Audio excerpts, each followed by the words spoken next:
Wabarakatuh. Alhamdulillahirabbil alamin. Shalatu wassalamu ala asyrofil anbiya'i wal mursalin wa ala alihi washabihi ajmain.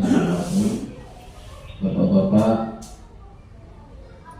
ibu-ibu sekalian yang saya hormati, Bapak Kepala Sekolah SD 75 yang saya hormati, alhamdulillah pada siang hari ini kita dalam rangka diseminisasi budaya positif guru penggerak angkatan 8 SD 75 yang dimonitori oleh Ibu Meristianaga SPD guru kelas.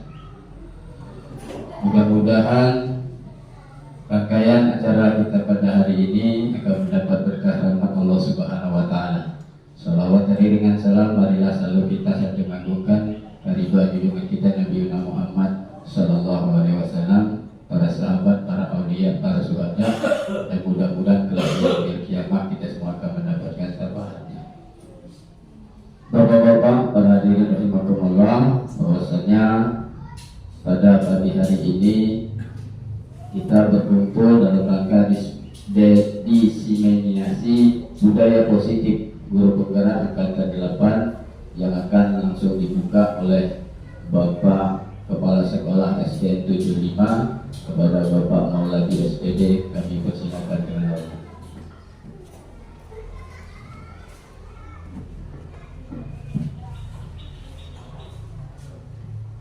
Terima kasih pada MC. Bismillahirrahmanirrahim. Assalamualaikum warahmatullahi wabarakatuh. Abipun Alhamdulillahirabbil alamin wassalatu wassalamu ala asrofil anbiya'i wal mursalin wa ala alihi washabihi rasulillahi ajmain. Amma ba'd. Yang saya hormati Bapak Ibu Dewan Guru SD Negeri 75 Krui beserta staf, puji syukur tentunya marilah kita panjatkan kehadirat Tuhan Yang Maha Esa, di mana atas nikmat rahmat kesehatan sehingga kita semua dapat berkenan hadir di ruangan yang sederhana ini, yaitu dalam rangka kegiatan diseminasi budaya positif. Dalam hal ini kita mendukung salah satu guru kita, yaitu Ibu Meristianaga, di mana dia mengikuti CGP. Nah, dalam hal ini materi pagi kita ini yaitu tentang budaya positif. Bapak Ibu Dewan Guru semuanya, budaya positif itu seperti yang kita ketahui adalah yaitu tentang sikap biasanya, ya, lalu nilai-nilai kepercayaan kita, ada prakteknya juga yang bagaimana itu biasanya mendukung satu sama lainnya. Biasanya kalau kita ada kegiatan-kegiatan, kata mentor, positive thinking.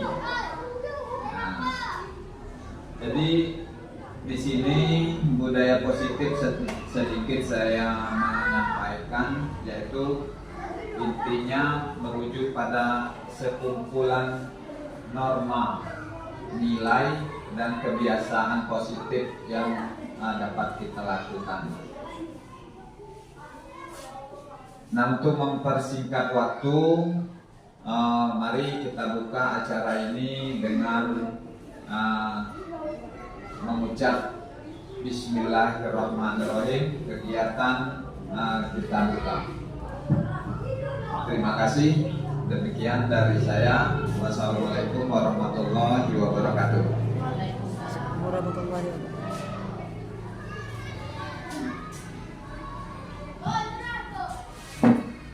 Waalaikumsalam warahmatullahi wabarakatuh. Terima kasih pada Bapak Pimpinan SDN 75 yang telah membuka acara diseminasi budaya positif guru penggerak angkatan 8 SDN 75. Selanjutnya yakni sebagai moderator untuk diseminasi budaya positif guru penggerak angkatan 8 SDN 75 yang akan disampaikan oleh Ibu Meristia Naga SPD Burung. Kepada Ibu Meristia Naga kami persilakan dengan hormat.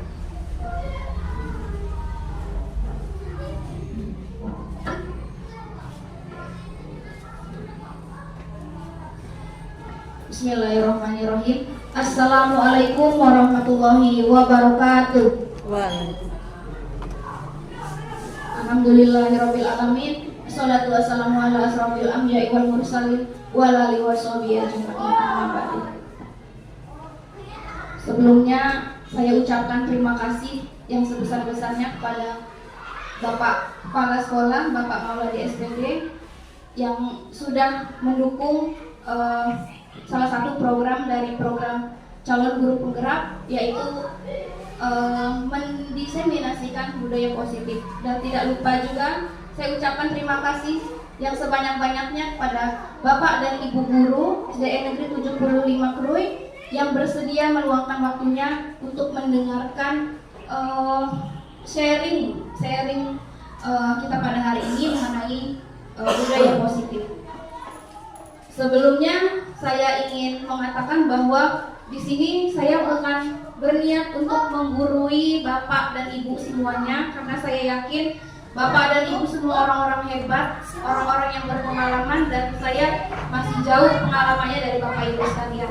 Jadi pada kegiatan hari ini tuh kita kegiatannya sharing ya Bapak Ibu. Jadi saya tidak menggurui dan tidak juga merasa saya pintar, tidak, tapi saya memenuhi tugas saya sebagai calon guru penggerak, sebagai sambung tangan dari BGP atau yang tadinya namanya UPMP untuk mendiseminasikan dari materi yang sudah saya dapatkan di calon guru penggerak, itu tentang budaya positif. Baik, untuk menghemat waktu, saya akan langsung memulai materi kita pada hari ini.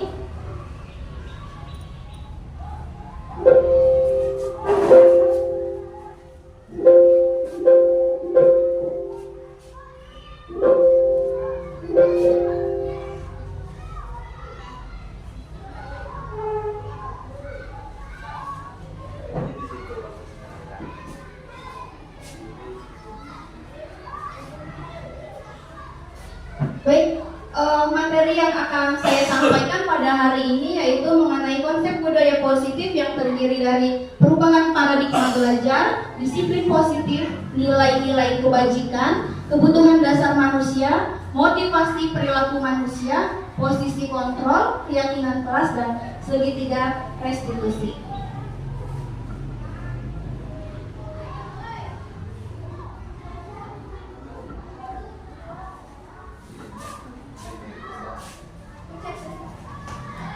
Baik, materi yang pertama yaitu mengenai pembelajaran dengan paradigma baru. Bapak Ibu sekalian, di sini kita sudah memasuki era revolusi industri yang luar biasa ya. Posisi kita bisa saja digantikan oleh teknologi-teknologi yang sudah berkembang gitu. Karena memang teknologi AI pada zaman sekarang itu sudah memang bisa menggantikan pekerjaan apapun. Disinyalir manusia pada beberapa tahun yang akan datang itu akan mengalami yang namanya pengangguran, karena kita akan digantikan dengan teknologi-teknologi yang dibuat oleh manusia. Namun di sini kita sebagai guru, saya rasa jika kita berperan sebagai fasilitator, motivator, dan ingin memperbaiki diri, tentu peran kita tidak akan tergantikan oleh teknologi. Pembelajaran dengan paradigma baru merupakan pembelajaran dengan berdiferensiasi, sehingga para siswa belajar dengan sesuai kebutuhannya berdasarkan tahap perkembangan untuk mewujudkan profil pelajar Pancasila. Di sini yang ditekankan di kurikulum Merdeka, Bapak Ibu sekalian, pembelajaran dengan berdiferensiasi, yaitu maksudnya bahwasanya anak-anak kita pada dasarnya semenjak mereka lahir sudah membawa potensi, dan kita sebagai pendidik itu berperan sebagai penebal laku atau penebal dari kompetensi yang sudah mereka miliki. Kita tidak berhak untuk menuntut mereka, tapi peran kita adalah sebagai penuntun. Jadi apapun potensi mereka yang sudah mereka bawa sejak lahir, kita harus tebarkan dan kita tidak berhak untuk menggantinya. Contoh nyata, mungkin saya juga pernah ya Bapak Ibu merasakan bahwa saya di kelas, oh murid saya yang namanya Anita ini pintar sekali, dia bisa menguasai semua pembelajaran. Namun yang namanya Doni, dia tidak bisa mengikuti pembelajaran bahasa, matematika atau apapun itu yang ada di 5 pelajaran inti. Namun dia unggul di SBK. Dia unggul di SBK, dia pintar memainkan alat musik, dia juga bisa melukis seperti itu. Itu kan merupakan satu penebalan laku. Jadi kita tidak berhak menjudge bahwa si Doni ini anak yang bodoh, karena sekarang sudah berlaku berdiferensiasi. Hal ini juga sesuai dengan filosofi Bapak Pendidikan kita, yaitu Ki Hajar Dewantara, yaitu pendidikan itu bersifat menuntun, bukan menuntut. Kemudian kita sebagai tenaga pendidik, sebagai pengajar juga harus mendidik anak-anak kita dengan memperhatikan murid. Jadi pada saat ini guru bukan lagi sumber belajar Bapak Ibu. Guru itu merupakan motivator dan fasilitator. Karena sumber belajar itu bisa dari manapun. Tidak menutup kemungkinan bahwasanya sekarang ini anak-anak sudah sesuai dengan perkembangan kodrat zaman. Mereka tidak mengetahui apa jawaban dari suatu pertanyaan, langsung buka Google. Benar? Ya. Dari buka Google itu kan berarti peran kita sebagai sumber belajar sudah terganti, itu kan berarti mereka sudah berinisiatif untuk mencari sumber belajar yang lain. Seperti itu ya Bapak Ibu. Jadi kita itu saat ini harus berpihak kepada murid atau menghamba kepada murid. Kata-kata menghamba di sini bukanlah berarti oh saya harus tunduk terhadap murid saya, bukan. Tapi gimana caranya saat pembelajaran itu kita selalu menghormati murid, menghargainya, jadi tidak mengeluarkan kata-kata keras atau kekerasan verbal yang kita keluarkan. Karena apa? Itu sudah tidak berlaku lagi pada saat ini. Karena anak zaman sekarang, yaitu generasi Z Bapak Ibu, mereka itu bisa saja memendam suatu dendam. Jadi ada berita yang pernah saya lihat bahwasanya ada anak SMP itu dimarahi gurunya, kemudian dia dendam membakar sekolah. Seperti itu. Nah itu kan luar biasa ya Bapak Ibu sekalian, berpikir pendek seperti itu. Jadi peran kita sekarang itu adalah sebagai fasilitator dan motivator. Nah kemudian miskonsepsi mengenai teori kontrol. Apa itu miskonsepsi? Ada yang bisa membantu saya Bapak Ibu sekalian, apa itu miskonsepsi? Mungkin Bapak Murpandi, gimana Pak? Oke, saya jelaskan aja ya. Miskonsepsi itu adalah suatu pandangan kita terhadap sesuatu yang kita anggap benar namun salah, seperti itu. Jadi ada miskonsepsi tentang teori kontrol, bahwasanya kita tuh terkadang memerintahkan anak untuk diam, seperti itu. Kemudian anak itu diam. Nah kita merasa kontrol kita yang berperan di situ ya Bapak Ibu.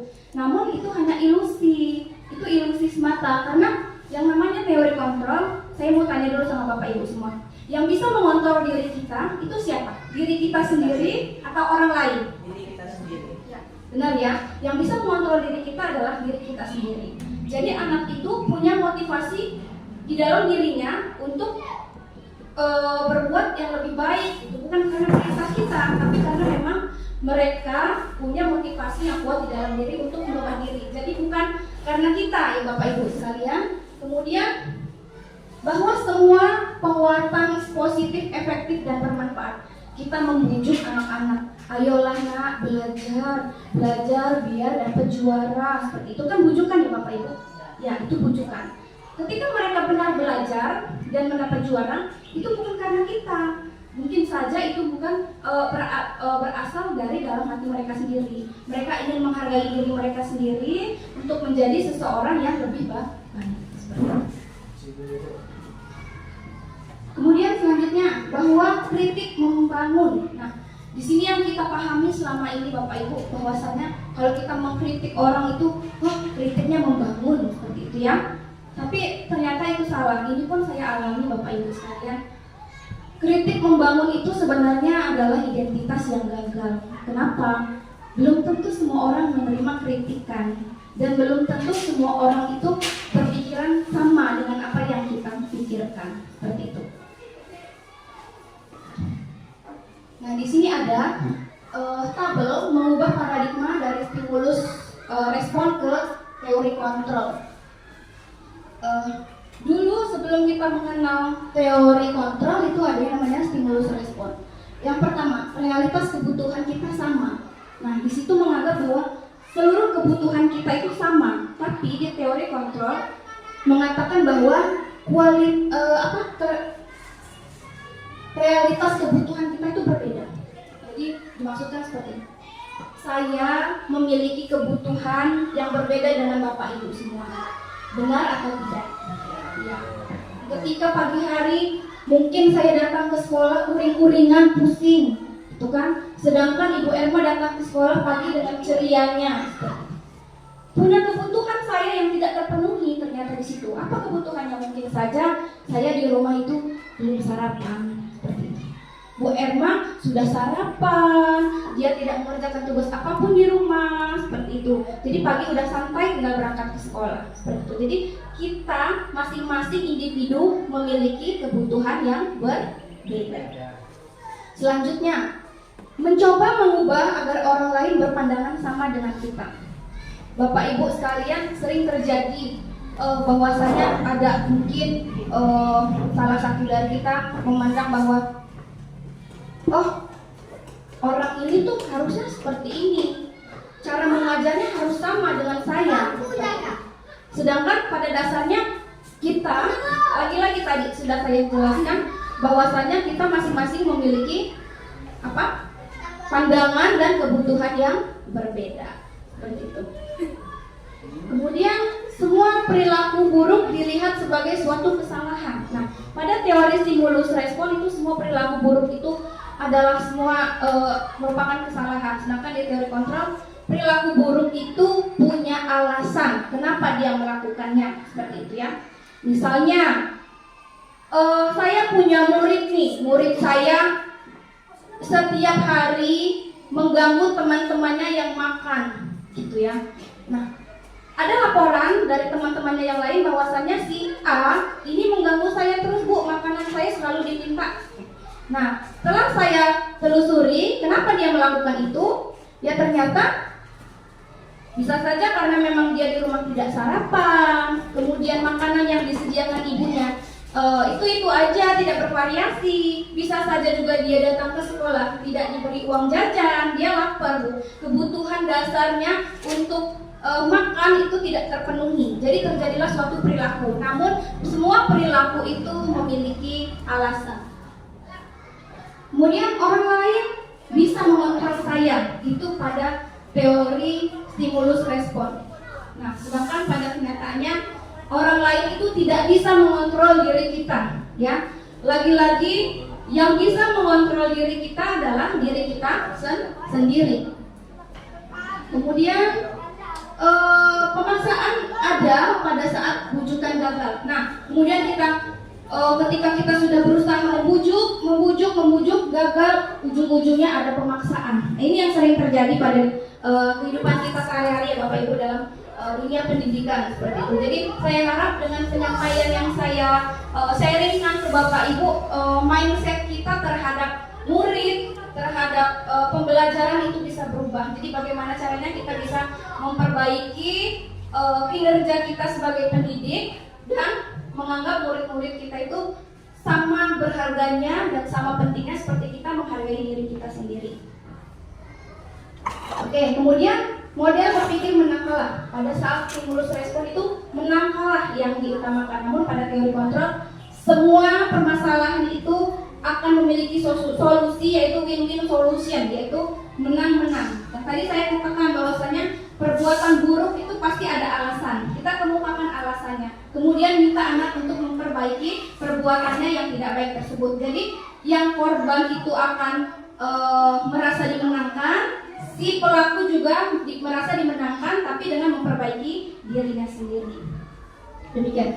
Dari teori kontrol dan stimulus respon, sekiranya Bapak Ibu ada yang ingin menanyakan, saya persilahkan, atau ada yang ingin memberikan tanggapan. Oh ya, Ibu Wasiati, silakan Bu.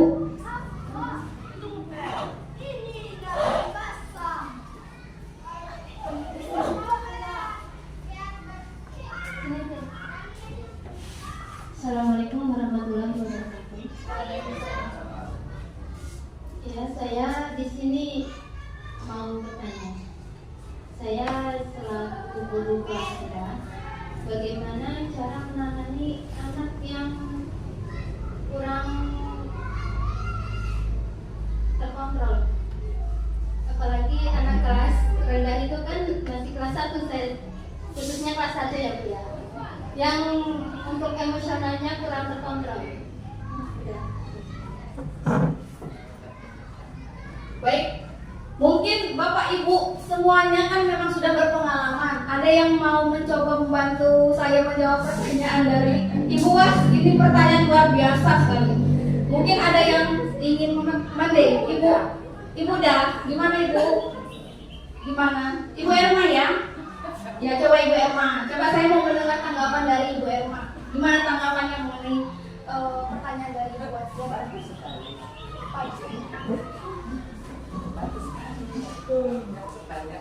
Ya, pertanyaannya Boa sangat bagus ya. Terus anak-anak yang kurang kontrol biasanya ya dari sikap mereka itu, dari rumah itu mungkin kekesalan hati mereka ya. Mungkin ada kekesalan di rumah atau kekesalan sama temannya di kelas. Mungkin juga tugas mereka itu bisa ya menjadi mereka kurang bisa mengontrol diri. Baik, terima kasih. Jawaban yang luar biasa sekali dari Ibu Eva, mungkin berdasarkan pengalaman pribadi ya Bu ya. Ya, jadi Ibu Was, saya sedikit menambahkan dari Ibu Eva tadi, mungkin pada intinya seperti ini. Kita perhatikan kebutuhan dasarnya, sudah tercukupi atau belum. Nanti akan kita bahas mengenai kebutuhan dasar manusia lebih lanjut lagi. Terima kasih Ibu Was dan Ibu Erma telah menanggapi mengenai teori kontrol pada pagi ini. Sekarang kita masuk ke disiplin positif. Istilah disiplin berasal dari bahasa Latin yaitu disiplina, yang menunjuk pada kegiatan belajar mengajar. Istilah tersebut sangat dekat dengan istilah dalam bahasa Inggris yaitu disiplin, yang berarti mengikuti orang untuk belajar di bawah pengawasan seorang pemimpin. Jadi disiplin itu Ibu, Bapak sekalian, dikatakan bahwa mungkin intinya adalah untuk mematuhi suatu perintah gitu ya, untuk mematuhi suatu aturan. Kemudian disiplin positif juga merupakan salah satu cara penerapan yang bertujuan untuk menemukan kesadaran yang memberdayakan peserta didik tanpa imbalan, seperti itu. Bapak Ibu sekalian, ada 2 kategori untuk penerapan disiplin. Disiplin itu diinginkan peserta didik kita dari dalam hatinya sendiri atau berdasarkan dari pengaruh luar. Jadi ketika seseorang ingin melakukan suatu disiplin atau dia ingin mengikuti peraturan, bisa saja dia ingin menghindari suatu hukuman. Saya mau datang pagi, saya takut dimarahin sama Ibu Erma, jadi saya harus datang pagi. Itu kan berarti motivasinya dari luar. Dia takut akan hukuman yang diberikan oleh Ibu Erma. Bisa juga, saya mau datang pagi lah. Saya mau dapat permen nih dari Bu Nurlen. Kata Bu Nurlen, kalau datang pagi paling pertama bakal dapat permen. Nah, itu lagi-lagi motivasi dari luar. Ketika Ibu Nurlen dan Ibu Erma tidak memberikan hukuman dan tidak memberi permen lagi, maka si anak ya udah datang siang aja. Itu karena apa? Karena tidak ada kesadaran dari dalam dirinya. Nah, yang ketiga, mereka melakukan disiplin itu karena berdasarkan mereka ingin menghargai diri mereka sendiri. saya harus datang pagi karena itu sudah merupakan peraturan sekolah yang harus saya indahkan. Saya nggak mau jadi anak yang tidak disiplin karena akan merugikan diri saya sendiri. Nah itu Bapak Ibu tertanam di dalam hati mereka sendiri seperti itu. Jadi tidak ada hukuman, tidak ada imbalan, mereka akan tetap melakukan, menjalani kegiatan disiplin. Betul sekali Ibu Nurul. Boleh selanjutnya Bapak. Nah sekarang adalah tentang nilai-nilai kebajikan. Bapak Ibu, nilai kebajikan itu merupakan nilai yang akan kita capai, nilai yang sudah disepakati secara bersama-sama. Itu ada di antaranya berdasarkan profil pelajar Pancasila. Nah ini yang lagi diagung-agungkan ya, yang sedang kita jalankan, yaitu kita harus menciptakan peserta didik itu sesuai dengan profil pelajar Pancasila, di mana profil pelajar Pancasila itu memiliki nilai-nilai karakter yang terdiri dari beriman dan bertakwa kepada Tuhan Yang Maha Esa. Kemudian berkebinekaan global, mandiri, gotong royong, kreatif, dan bernalar kritis. Ini semua yang harus kita capai. Itu adalah visi kita ke depan untuk menciptakan murid yang seperti apa, yaitu yang berdasarkan profil pelajar Pancasila. Kemudian ada program PDP, itu nilai kebajikannya toleransi, rasa hormat, integritas, antusias, menghargai, empati, keingintahuan, kreativitas, kerjasama, percaya diri. Kemudian yang untuk keterampilan life skill atau keterampilan hidup itu, seseorang itu harus bisa dipercaya, lurus hati. Maksudnya lurus hati itu hatinya bersih Bapak Ibu. Melakukan sesuatu itu tidak didasarkan rasa keterpaksaan, tidak merendahkan orang lain. Yang sekarang itu lagi happening sekali, yaitu bully ya Bapak Ibu. Mungkin tidak terjadi juga di anak-anak kita aja, mungkin tanpa kita sadari di lingkungan kita pun, di lingkungan Dewan Guru sering terjadi bully seperti itu ya. Itu yang harus kita hindarkan. Kemudian memberikan daya terbaik dari diri. Maksudnya adalah seseorang itu mampu mengerahkan sesuatu yang terbaik dari dirinya sebagai bentuk penghargaan untuk dirinya sendiri. Seperti itu Bapak Ibu. Dari nilai-nilai kebajikan, kira-kira ada yang ingin menanyakan atau memberikan tanggapan? Gimana idem, enough? Cukup? Oke, baik. Nah, kita masuk ke kebutuhan dasar manusia. Ini mungkin berkaitan dengan apa yang ditanyakan oleh Ibu Wasiati. Kebutuhan dasar manusia itu adalah kebutuhan yang harus terpenuhi, Bu. Terdiri dari 5 kebutuhan. Selanjutnya Bapak. Oke. Di sini ada kebutuhan bertahan hidup, yaitu atau survive, bertahan hidup. Kemudian kebutuhan akan kasih sayang, kebutuhan penguasaan, kebebasan, dan kesenangan, seperti itu. Dimana rinciannya itu bertahan hidup itu terdiri dari kebutuhan inti Bapak Ibu, kebutuhan sandang, pangan, papan, itu yang harus terpenuhi ya. Makan, minum, memiliki tempat tinggal untuk berteduh dari panas dan hujan, kemudian memiliki pakaian yang layak, seperti itu. Kemudian kesehatan tidak lupa, itu yang paling penting juga ya, setelah kebutuhan 3 yang sudah saya sebutkan. Karena tidak bisa kita bertahan hidup apabila badan kita pun tidak sehat ya. Kemudian kasih sayang, oke, rasa dicintai, rasa diterima. Saya pikir ini bukan cuma untuk peserta didik kita Bapak Ibu, untuk kita juga mungkin ya, kebutuhan kasih sayang, rasa diterima, dan rasa ingin dicintai itu pasti ada, seperti itu. Gimana Bapak Selamat? Bapak Selamat pasti butuh dengan itu ya Pak, dicintai, kasih sayang dan dicintai. Gimana tuh Pak tanggapannya Pak? Itu saya setuju. Coba dijawab pakai biar lebih gampang. Kalau kebutuhan, ngomong tentang kebutuhan banyak sekali. Iya.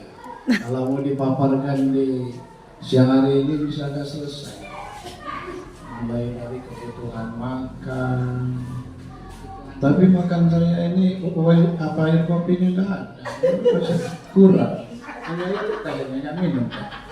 Nah itu termasuk kekurangan kebutuhan. Iya.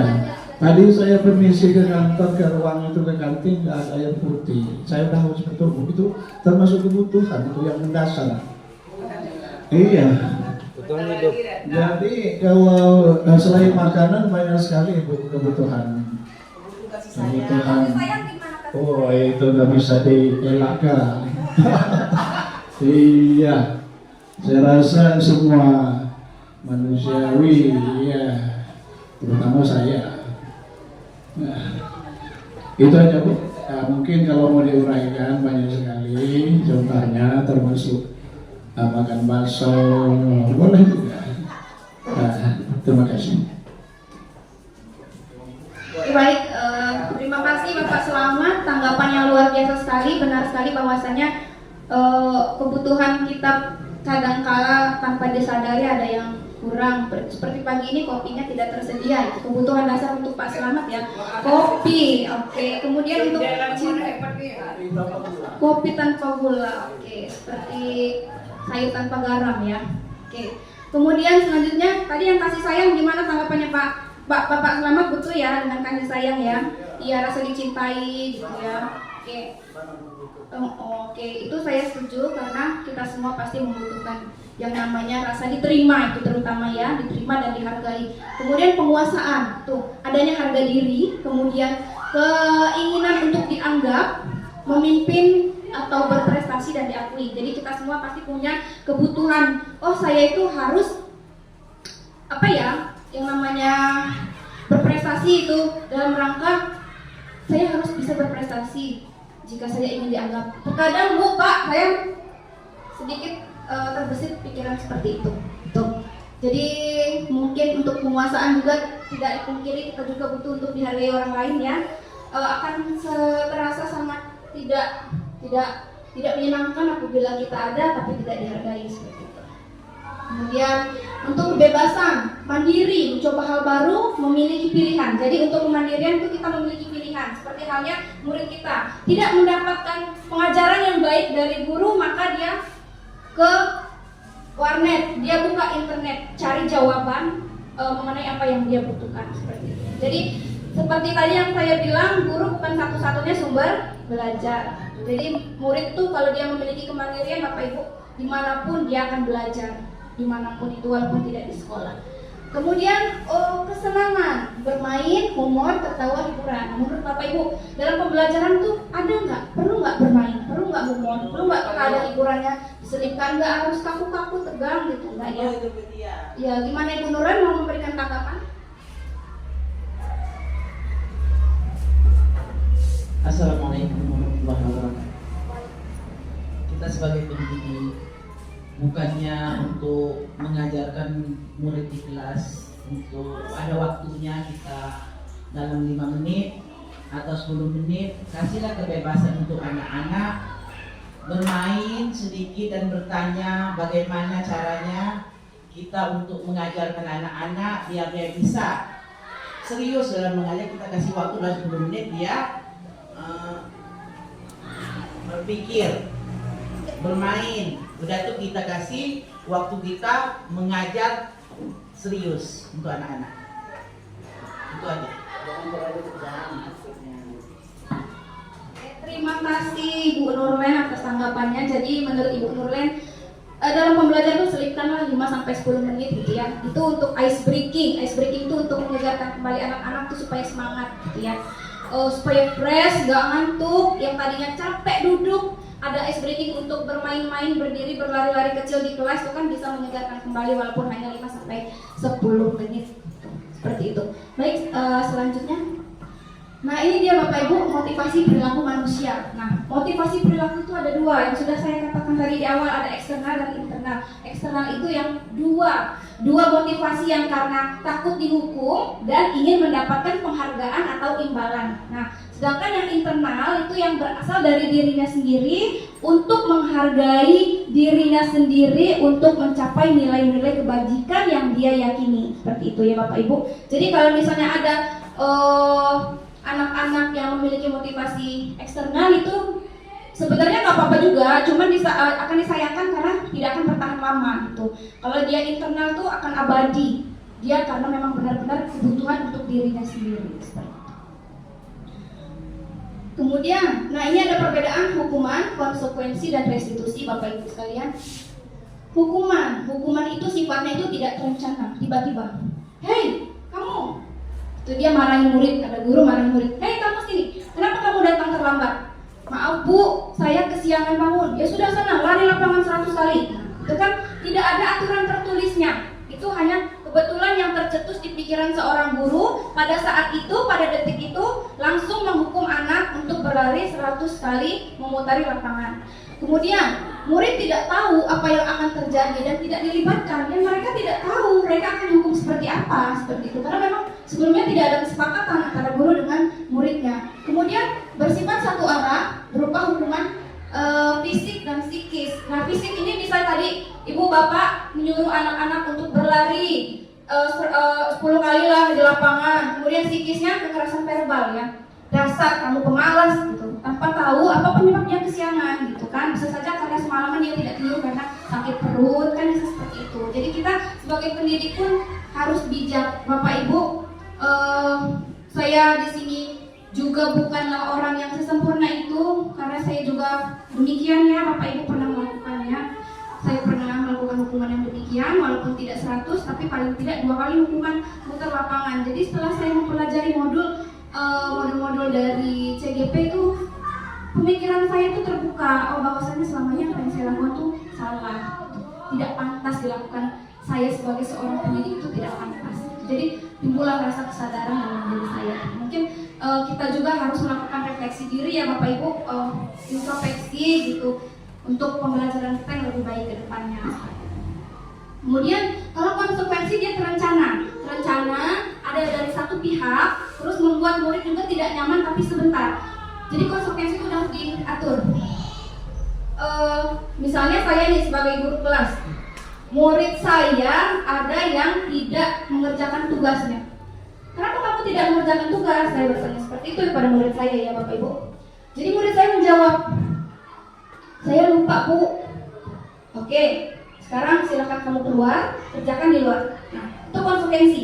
Konsekuensi itu relevansinya dengan antara perbuatan dengan hukuman itu nyambung Bapak Ibu. Jadi kalau yang tadi terlambat kok dihukumnya 100 muter lapangan, itu ada relevansinya nggak? Enggak ya Bapak Ibu, tidak ada relevansinya, nggak nyambung aliasnya ya. Tapi kalau konsekuensi dia masih nyambung, tapi masih juga membuat sesuatu tidak nyaman. Tapi yang ketiga akan baik Bapak. Tadi waktu dia disuruh lari lapangan itu, ada juga settingan mengajar, dia berolahraga, peringatan. Iya, sering juga saya masih hukuman kepada anak itu. Selesai dia putar 2 kali 100 meter itu, dia malah sehat. Oke, ada tanggapan dari Bapak kita, Bapak Selamat yang sangat hebat dan luar biasa ya.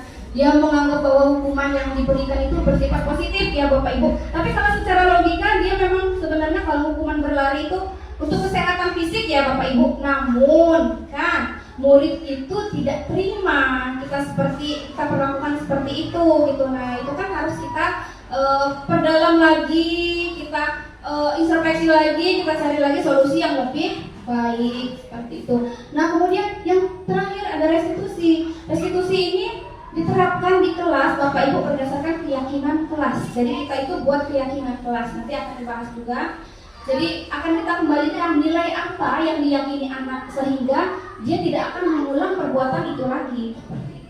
Itu maksudnya 3 restitusi. Baik, boleh dilanjut Bapak. Nah, ini saya ada sedikit games ya, silakan Bapak Ibu tebak. Yang pertama itu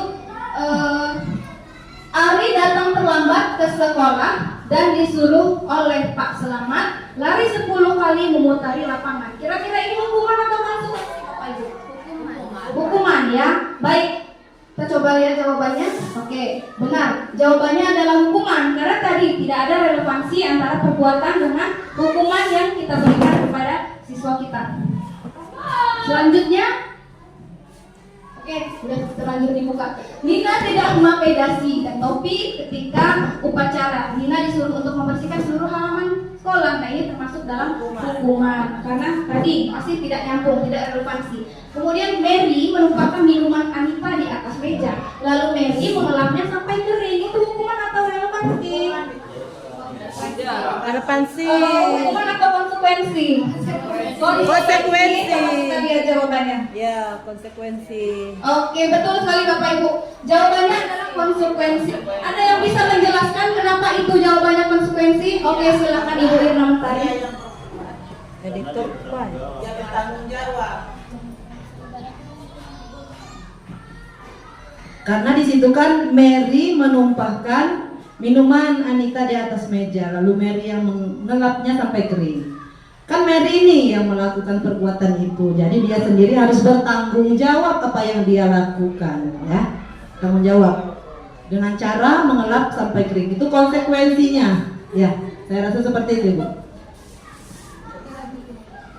Baik, terima kasih Ibu Irna Mentari.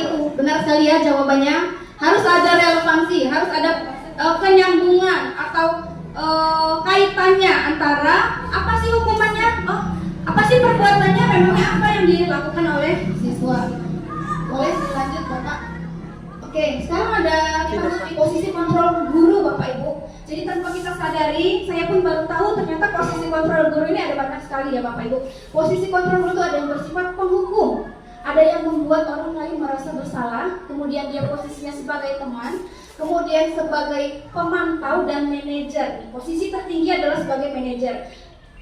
Mungkin bisa kita refleksikan diri kita sendiri. Sampai saat ini posisi saya di mana? Saya jujur, saya ada di menghukum dan membuat orang lain merasa bersalah. Nah, tuh mungkin Bapak Ibu ada yang mau mengutarakan ada di mana posisi kontrolnya selama ini? Di mana? Sama. Oh, sama. Ibu Erma di mana? Sama. Sama. Bapak Murpandi depan. Bapak Murpandi di mana, Pak? Bapak posisinya di mana? Samanya di mana, Pak? Oh, berarti kita berbeda, Pak. Bapak itu. Jadi posisi kontrolnya kita harus siap untuk memantau siswa. Kenapa demikian? Alasannya adalah sedangkan situasi dalam pemantauan aja siswa itu belum tentu melaksanakan sesuatu hal yang terbaik. Tapi kita kembali ke intinya tadi, ya sekarang kan susah ya, karena kita ada Merdeka Pelajar itulah intinya. Artinya pemantauan, Bu. Terima kasih. Baik, luar biasa, super sekali. Ternyata Bapak Murpandi ada di posisi pemantau gitu. Oh, saya masih jauh sekali untuk menyamai Bapak Murpandi. Dan guru-guru yang lain juga katanya sama, penghukum dan apa tadi, membuat orang lain merasa bersalah. Bapak Ibu, saya sudah mempelajari ini dan ternyata katanya tuh, tapi emang bener ya, yang posisi terbaik itu ada di teman, pemantau, dan manajer. Tapi teman dan pemantau itu masih bisa kita lakukan, namun yang harus kita benar-benar pelajari dan kita terapkan adalah sebagai manajer. Karena manajer itu dia benar-benar memberikan solusi dari sebuah permasalahan, bukan mencari kesalahan orang lain. Ya, manage benar sekali Pak. Nah, di sini saya ada contoh penerapan posisi kontrol, ya ada sebuah video. Jadi di sini ada posisi guru itu yang penghukum seperti apa, pembuat orang lain merasa bersalah seperti apa, sampai di terakhir sebagai manajer itu seperti apa. Luar biasa bijaksana sekali Bapak. Ibu, boleh di play Bapak.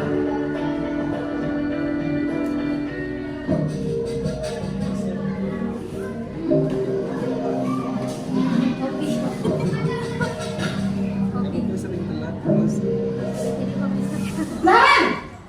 Meja, diam. Sini kamu! Selamat pagi, Bu. Selalu terlambat. Kamu deh, pasti terlambat. Maaf, Bu. Saya... Apa? Apa coba? Alasan kamu apa lagi? Kapan sih kamu tidak terlambat? Malas sekali ya kamu jadi anak. Saya... Dasar pemalas. Gak kapok-kapok sih kamu. Sudah berapa kali terlambat? Sana, kamu keliling lapangan basket 2 kali. Kenapa saya harus keliling lapangan basket, Bu? Kenapa? Kamu orang ibu. Berani-beraninya jawab.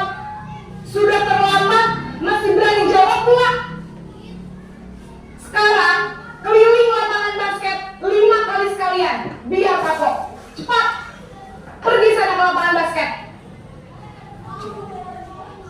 Posisi penghukum biasanya berbicara dengan nada tinggi, menghardik, menunjuk-nunjuk, menyakiti, dan menyindir.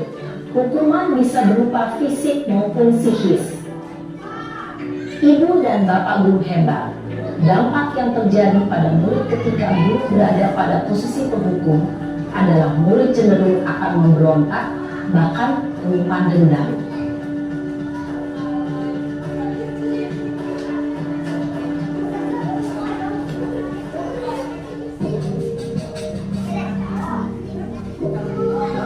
Itu kursi yang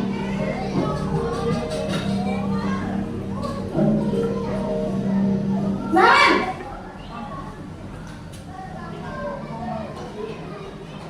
Selamat pagi, Bu. Naren, kamu kenapa terlambat lagi, nak? Ya Tuhan, Naren, kamu senang ya bikin ibu susah ya? Kalau kamu terlambat lagi, nanti ibu yang ditegur bapak kepala sekolah, nak. Disangka ibu tidak bisa membina kamu. Duh, gimana ini? Maaf, Bu. Duh, Gusti Naren, kamu suka ya kalau ibu ditegur bapak kepala sekolah? Terus, sekarang ibu harus tulis apa yang di buku absen? Ini kamu sudah sering terlambat loh. Ibu harus apa coba? Maaf, Bu. Maaf sekali. Ya sudah, lain kali jangan bikin ibu susah lagi ya nak ya.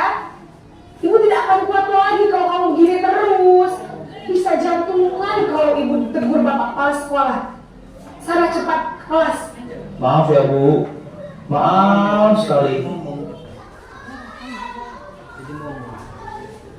Posisi pembuat rasa bersalah berbicara dengan nada tenang, cenderung lembut. Namun kata-kata yang diutarakan membuat murid merasa menjadi orang yang gagal, memandang buruk dirinya sendiri, merasa tidak berharga, dan tidak sanggup membahagiakan orang lain. Ketika guru mengambil posisi pembuat rasa bersalah, murid akan menganggap dirinya yang bersalah dan ia akan menyimpan emosi negatif tersebut di dalam dirinya.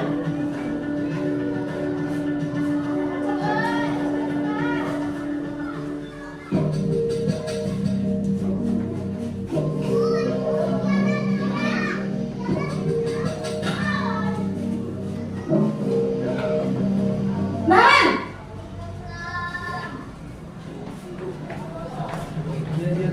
Selamat pagi, Bu. Wah, sudah jam berapa ini nak? Terlambat lagi ya sayang. Iya, Bu. Habis ibu saya lupa bangunkan saya, Bu. Kamu malah menyalahkan ibu kamu. Kamu bukannya anak yang larinya paling kencang. Kok terlambat sih? Iya, Bu. Saya memang terlambat bangun tadi. Jadi, biarpun saya lari kencang, tetap gak kecenjar, Bu. Ya sudah sana. Nanti lain kali larinya lebih kencang lagi ya. Biar gak terlambat lagi. Bikin senang ibu. Demi ibu. Bisa kan? Bisa lah, Bu. Ya sudah sana masuk kelas. Ibu beresin urusan absen kamu. Kamu ini ada-ada saja. Dalam posisi teman, guru berbicara dengan nada suara ramah, akrab, cenderung bersenda gurau untuk menjaga suasana tetap santai. Murid akan merasa senang, aman, dan akrab dengan guru. Identitas yang tercipta adalah identitas sukses atau berhasil. Namun, perlu diingat, karena ini masih dorongan eksternal, maka ada faktor ketergantungan dari murid kepada orang tertentu. Di sini guru aksennya, sehingga di lain waktu murid bisa berperilaku baik, namun hanya kepada orang-orang tertentu saja.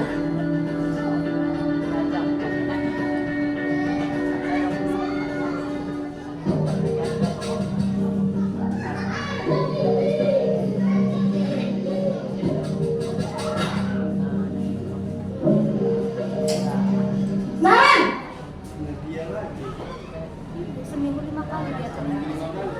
Selamat pagi, Bu. Naren, apa peraturan sekolah kita tentang jam berapa kita harus masuk sekolah, nak? Kita harus di sekolah jam 7, Bu. Iya betul, sekarang sudah jam 7.20. Naren sudah tahu konsekuensinya jika terlambat hadir. Paham, Bu. Saya harus tinggal kelas pas jam istirahat selama 20 menit. Iya benar, konsekuensinya demikian.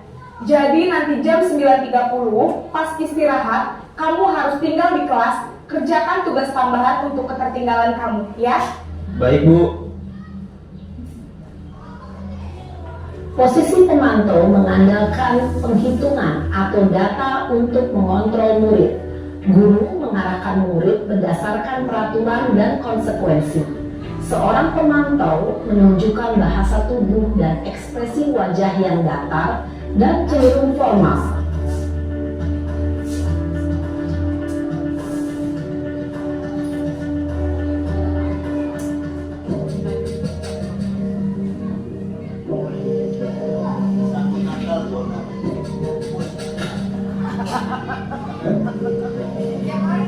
Naren!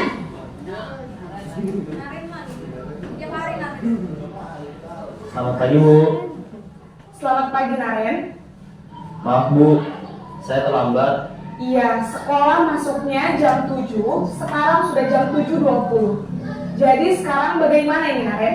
Maaf, Bu. Saya lupa setel alarm saya semalam. Baiklah, menurut kamu, keyakinan sekolah yang mana yang perlu kamu tingkatkan? Menghargai diri sendiri dan orang lain mungkin ya, Bu. Setuju. Jadi, apakah Naren meyakini prinsip saling menghormati tersebut? Iya, Bu. Saya meyakininya. Apakah Naren bersedia memperbaiki masalah keterlambatan ini? Bersedia, Bu. Bagaimana kamu akan perbaiki masalah keterlambatan ini? Saya akan coba untuk tidak lupa menyetel alarm saya, Bu. Baik, kalau Naren lupa menyetel alarm di rumah, ada orang yang kira-kira bisa bantu mengingatkan tidak? Ada, Bu. Kakak saya, Kak Emma. Ada lagi selain Kak Emma? Selain Kak Emma, ada ibu saya. Baik, jadi yang mengingatkan Naren adalah Kak Emma dan ibu kamu ya? Kira-kira akan mulai set alarm kapan nih Naren? Setelah pulang sekolah, akan segera saya lakukan. Baik, jadi Naren akan setel alarm untuk bangun besok pagi dan akan diingatkan oleh kakak dan ibunda Naren ya. Ada lagi yang mungkin perlu dilakukan Naren agar tidak terlambat bangun lagi? Tidak ada, Bu. Baik Naren, terima kasih untuk kerjasama kamu. Sekarang kamu perlu kembali ke kelas untuk belajar. Baik, Bu. Terima kasih.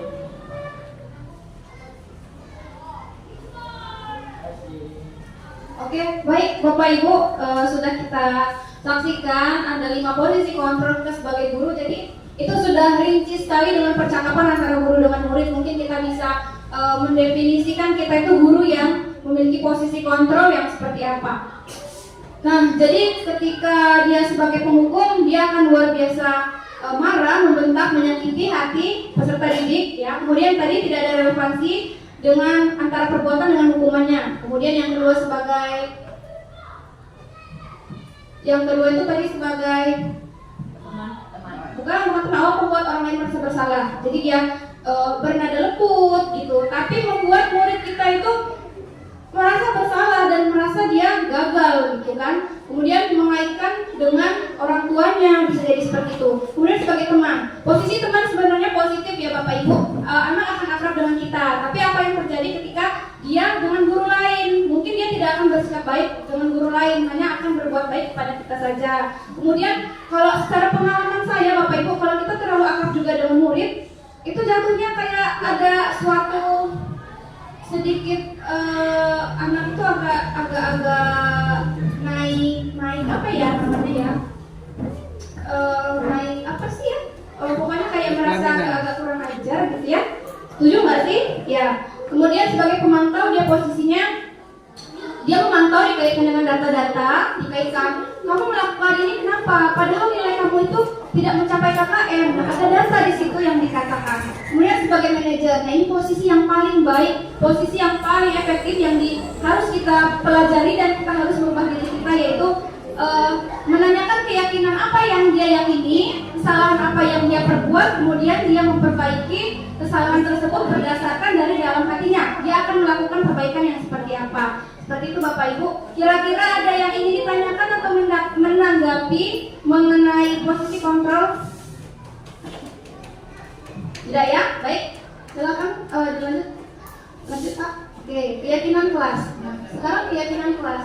Keyakinan kelas, kenapa tidak peraturan gitu? Tapi kalau misalnya peraturan itu kan anak-anak tuh lebih menghargai kita gitu. Itu ilusi Bapak Ibu ya. Kenapa harus keyakinan? Karena keyakinan itu dibuat berdasarkan nilai-nilai universal. Jadi seperti tanggung jawab, percaya diri, kemudian menghargai orang lain itu akan lebih efektif dibanding hanya dengan peraturan. Kamu harus datang tepat waktu. Seperti itu. Dirasa tidak efektif ya Bapak Ibu. Oke baik Bapak, silakan dilanjut. Lagi? Oke, ini ada contoh keyakinan kelas Bapak Ibu. Ada 2 contoh keyakinan kelas. Coba saya ingin mendengar tanggapan dari Bapak Ibu, yang mana yang merupakan peraturan dan mana yang merupakan kesepakatan yang merupakan keyakinan, yang bersifat mengatur dan bersifat keyakinan. Bisa diperhatikan baik-baik. Kemudian jika ada yang ingin memberi tanggapan, silakan.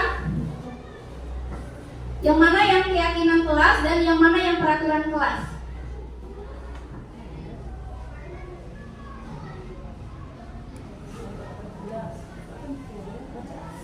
Baik, yang peraturan kelas itu yang warna hijau, datang tepat waktu, mengucapkan salam, kemudian menjaga kebersihan sekolah. Nah, yang kesepakatan kelas yang warnanya putih, kami guru dan murid, apa itu ya? Kami guru dan murid wajib menghormati. Kemudian kami murid yang semangat untuk belajar. Kami murid yang peduli dengan teman-teman. Nah, kira-kira yang mana yang merupakan peraturan dan keyakinan kelas atau keyakinan sekolah? Tadi saya terangkan lagi, keyakinan kelas itu bersifat universal. Dia ada kolaborasi antara guru dengan murid. Jadi tidak semata-mata guru menentukan aturan yang harus ditaati oleh murid. Jadi ada kesepakatan antara guru dan murid dan ada kolaborasi. Yang mana kira-kira yang hijau atau yang putih? Yang hijau Pak Edi? Yang ada jawaban yang lain? Kami murid yang peduli dengan teman-teman. Terus bawahnya? Yang ini datang tepat waktu, mengucapkan salam, jaga kebersihan sekolah, kemudian tertib. Yang kedua, kami guru dan murid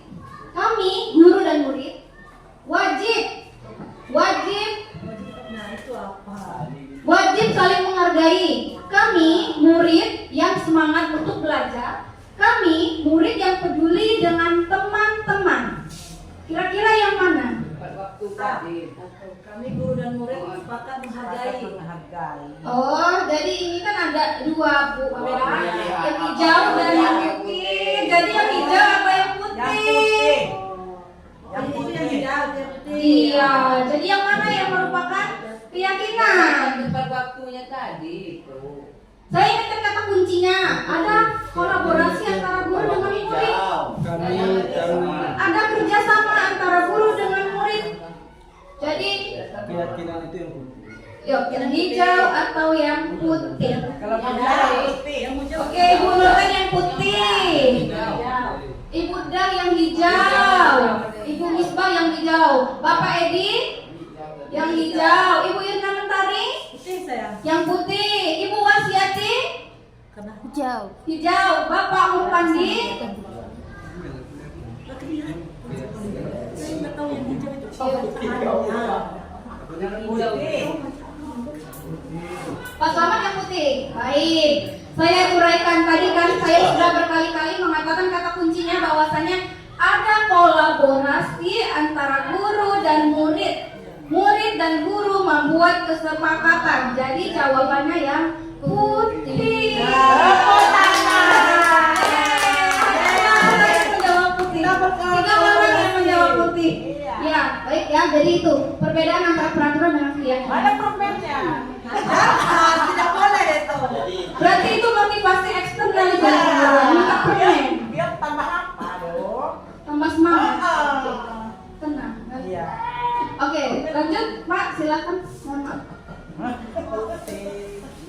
Nah di sini ada peraturan nih Pak, Bu. Ada peraturan dan keyakinan kelas. Di sini ada selalu kembalikan buku ke tempatnya. Itu peraturan. Tapi kalau dia itu keyakinan kelas, tanggung jawab dan disiplin. Jadi cukup kita, misalnya ada murid yang meletakkan buku itu tidak di tempatnya. Misalnya muridnya bernama Doni. Doni, kenapa kamu tidak meletakkan bukumu di tempatnya lagi? Kira-kira keyakinan kelas mana yang kamu langgar? Oh, tanggung jawab Bu dan disiplin. Karena saya lupa naruhnya buku di tempatnya lagi. Nah kemudian dilarang mengganggu orang lain. Itu peraturan. Tapi kalau di keyakinan kelas dia menghormati orang lain, ya lebih universal, lebih umum seperti itu ya Bapak Ibu sekalian. Oke, jangan berlari di kelas atau koridor. Nah kalau berlari-lari di kelas tuh bisa saja tersandung, kena pojoknya meja, berdarah, luka dan sebagainya. Tapi di keyakinan kelas keselamatan dan keamanan itu harus dijaga. Jadi dari hati mereka nanti timbul, oh ini berhubungan dengan keselamatan keamanan. Nanti saya harus jalan pelan-pelan saja, nggak usah lari-lari seperti itu ya Bapak Ibu. Oke, ini tentang peraturan dan keyakinan kelas. Kira-kira ada yang ingin memberi tanggapan atau ingin bertanya? Saya persilakan mengenai peraturan dan keyakinan kelas. Oke, baik Ibu Irna Mentari disilakan.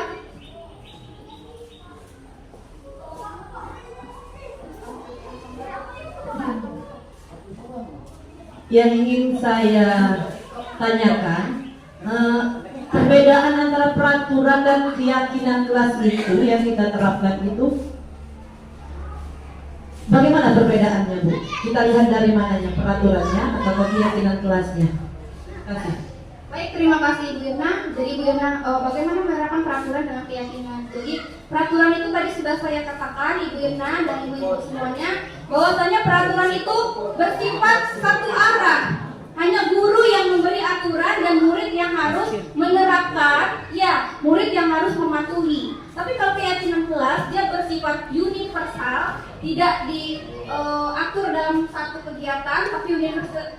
Contohnya seperti tanggung jawab. Tanggung jawab kan meliputi tanggung jawab piket bisa, tanggung jawab dia mengerjakan tugas tepat waktu bisa, tanggung jawab dia di sekolah apalagi, saling menolong temannya lain, itu kan seperti itu, lebih universal Ibu Irna. Kemudian tadi saya katakan ada kolaborasi atau kesepakatan yang dibuat antara guru dan murid. Saya ibu guru, jadi anak-anak kesepakatan kelas apa yang akan kita buat? Oh baik, yang pertama kita buat tanggung jawab. Jadi setuju nggak kalian kalau kita buat keyakinan kelasnya tanggung jawab? Setuju tidak? Setuju, muridnya jawab seperti itu ya Bapak Ibu. Jadi ada kesepakatan antara saya dan guru dan murid saya seperti itu. Gimana Ibu Irna, sudah paham? Baik, terima kasih. Ayo Bapak boleh dilanjut. Nah yang terakhir ini adalah segitiga restitusi. Nah segitiga restitusi itu merupakan suatu penyelesaian masalah Bapak Ibu tanpa harus menggunakan hukuman, tapi menyadarkan motivasi atau membangkitkan motivasi intrinsik murid dari dalam hatinya, yaitu untuk menghargai dirinya sendiri dengan keyakinan yang akan dia percayai. Seperti itu. Ada 3 langkah Bapak Ibu, ini seharusnya harus kita terapkan di kelas. Jadi selama ini mungkin saja saya melakukan mengatasi permasalahan di sekolah, di kelas, kalau ada anak berantem, saya mulai marah-marah juga gitu mengatasinya, gitu ya. Bisa juga tercetus kekerasan verbal, gitu kan? Kamu ini bodoh sekali, bisa seperti itu. Nah, tapi di segitiga restitusi, Bapak Ibu sekalian, kita menyelesaikan segala sesuatu dengan positif, dengan bijak. Kita berpikir aset, bahwasanya segala sesuatu perbuatan itu punya alasan. Ada 3 langkah, yaitu menstabilkan identitas, ada validasi tindakan, dan menanyakan keyakinan. Nah, kalau yang di bagian menstabilkan identitas tuh, kalau misalnya anak melakukan kesalahan tuh kita menanyakan dulu, nah, semua orang pasti pernah melakukan kesalahan, termasuk ibu juga pasti melakukan kesalahan. Tapi apa alasan kamu untuk melakukan suatu kesalahan ini? Seperti itu. Nah, kalau untuk validasi tindakan, misalnya anak itu merobek buku temannya, itu kita validasi tindakan itu, bukan negatif tapi kita positifkan. Nah, bisa saja ya sebenarnya kamu melakukan yang lebih buruk dari merobek buku temanmu, tapi kan tidak kamu lakukan. Kira-kira kenapa kamu tidak melakukan? Nah, keyakinan kelasnya ditanyakan. Nah, yang terakhir, keyakinan apa yang kamu yakini gitu sehingga kamu tidak melakukan yang lebih buruk? Kenapa? Terus tanya solusinya. Jadi gimana kamu untuk memperbaiki masalah dengan temanmu seperti itu. Jadi itu ini adalah yang harus kita terapkan di kelas Bapak Ibu dalam menyelesaikan masalah. Jadi tidak ada kekerasan psikis, tidak ada kekerasan verbal maupun fisik terhadap peserta didik. Karena ingat, sesuai dengan filosofi pendidikan Ki Hajar Dewantara, Ibu Bapak, kita harus menghamba Bapak Ibu kepada murid kita. Bukan berarti kita diinjak, namun kita harus menyelesaikan segala sesuatu solusi secara bijak, tidak asal-asalan lagi. Seperti itu. Baik, boleh dilanjut Bapak. Oke, lanjut. Lanjut. Ini sudah kita bahas. Baik, lanjut. Nah, ini adalah contoh penerapan segitiga restitusi yang saya buat sendiri. Mohon maaf kalau wajahnya ada wajah saya sendiri gitu ya. Tapi orang yang lain. Silakan. Duduk, Nak. Zizi tahu kenapa Ibu panggil ke sini? Mungkin berkaitan dengan ya, benar. Tapi kemarin Ibu juga dengar dari guru tiket bahwasanya Zizi berkelahi juga dengan Putri. Ya, tetapi saya tidak mengatakan bahwa saya bisa sama Putri karena dia tidak izin mengenalmu seperti itu masalahnya. Jadi semua orang pasti sering melakukan kesalahan. Ibu pun juga sering melakukan kesalahan. Tapi Ibu percaya bahwa semua kesalahan yang dilakukan seseorang ada alasannya. Kira-kira apa alasan Zizi? Awalnya saya kesal sama Putri, Bu, jadi saya tidak konsentrasi mengerjakan tugas. Kamu masih ingat tidak dengan keyakinan kelas kita? Masih, Bu. Kalau masih ingat, kira-kira yang kamu lakukan itu sudah sesuai belum dengan keyakinan kelas? Belum. Baik, keyakinan kelas yang mana yang belum dilaksanakan? Nah, ternyata itu Zizi sudah tahu bahwasanya keyakinan kelas yang belum dijalankan yaitu tentang tanggung jawab. Nah, kemudian apa solusi dari permasalahan ini? Ya, Bu, pertama saya meminta maaf karena tidak mengerjakan tugas. Kedua, saya juga menghormati sikap saya kepada murid. Dan yang ketiga, saya mengerjakan tugas dalam masa pelajaran. Baik, Ibu sangat mengapresiasi dengan apa yang akan kamu bertanggung jawabkan. Dan sekarang kamu boleh keluar untuk beristirahat.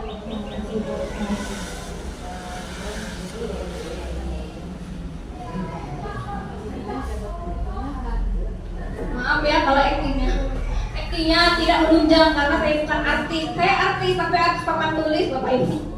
Oke, nah akhirnya sampailah kita di bagian penutup ya. Jadi sebagai seorang pendidik hendaknya kita memiliki 4 kompetensi yang harus kita kuasai Bapak Ibu. Kemudian kita harus menerapkan disiplin positif kita di sekolah maupun di kelas kita sendiri, menerapkan keyakinan kelas, kemudian melakukan pembelajaran yang berpihak kepada murid, menghamba kepada murid agar murid kita menjadi murid-murid yang memiliki karakter sesuai dengan karakter profil pelajar Pancasila. Demikian yang saya sampaikan. Terima kasih atas waktunya dan perhatiannya. Saya ucapkan terima kasih. Wassalamualaikum warahmatullahi wabarakatuh. Waalaikumsalam warahmatullahi wabarakatuh. Assalamualaikum warahmatullahi wabarakatuh.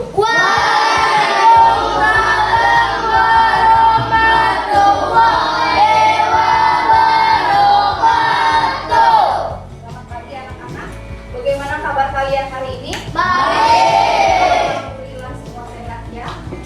Baik, pada kesempatan pagi ini Ibu mau mengadakan pembuatan keyakinan kelas. Di mana keyakinan kelas itu adalah nilai-nilai universal yang kita yakini dan harus kita jalankan.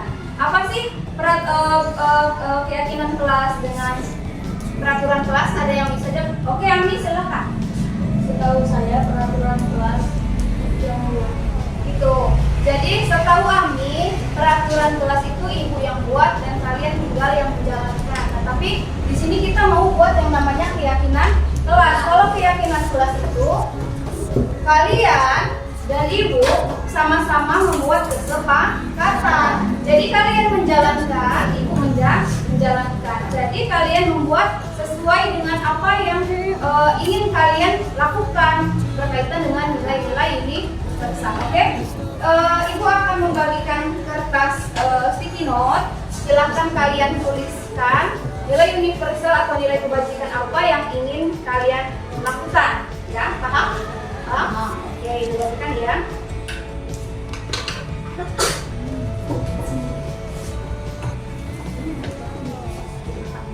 Jadi nulisnya di belakang.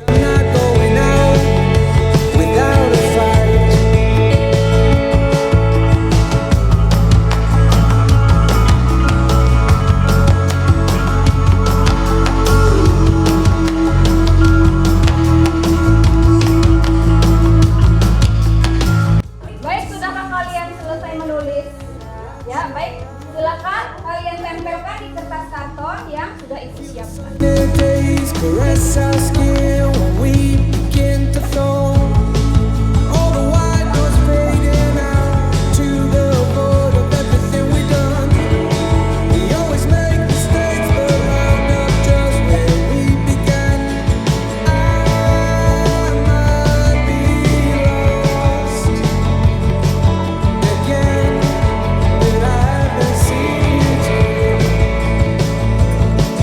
Sudah semua?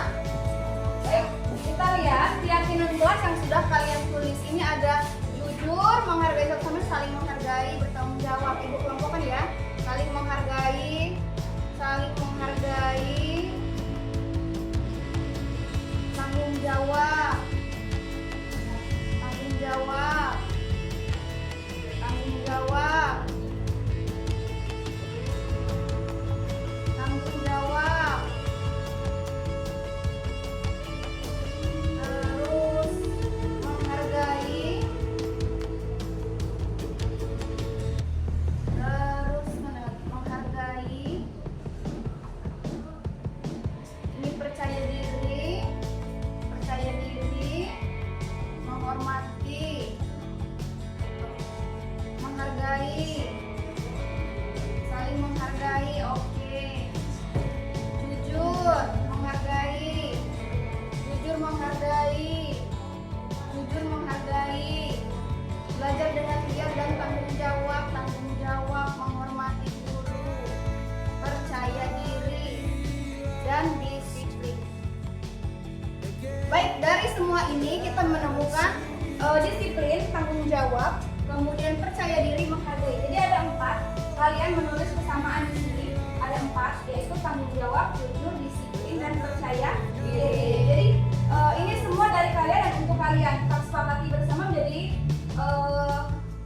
keyakinan kelas untuk kelas 6 ya. Sepakat? Sepakat.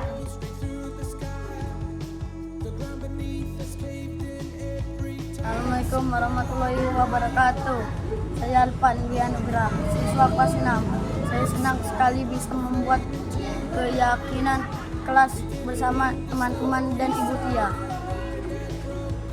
Mudah-mudahan dengan adanya keyakinan kelas kami dapat lebih disiplin, bertanggung jawab dan menghargai orang lain. Terima kasih. Wassalamualaikum warahmatullahi wabarakatuh.